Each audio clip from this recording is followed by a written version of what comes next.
quick little pro tip for you today for when you are tambour embroidering.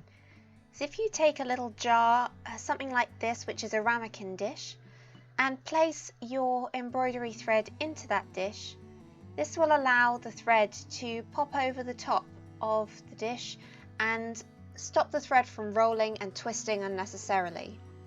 If you're using a thread that was originally designed to be a machine embroidery thread, then think about the fact that it was created to be rolled off of the top of that reel in a certain way to work for the machine.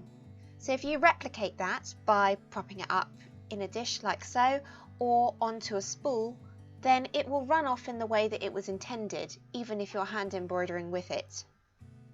This is going to allow you to use it with a lot less twists, as that's one of the big obstacles with tambour, is when your thread is twisting, it can get so twisted that it's almost impossible to actually form the embroidery.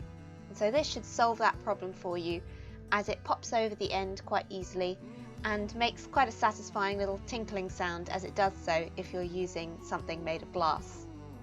You can then carry on with your embroidery in the usual fashion.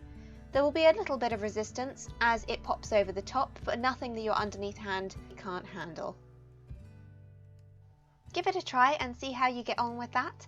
If you've enjoyed this pro tip and would like to see more, we have our pro tips section of the London Embroidery School channel, so do check that out. And if you enjoy that sort of content, consider subscribing to the London Embroidery School channel and ringing the bell so that you are notified as one of the first people to know when we put up a new video, which is at least once a week.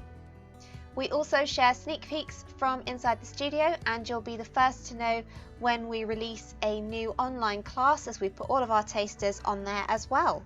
So plenty to keep you interested if embroidery is your thing.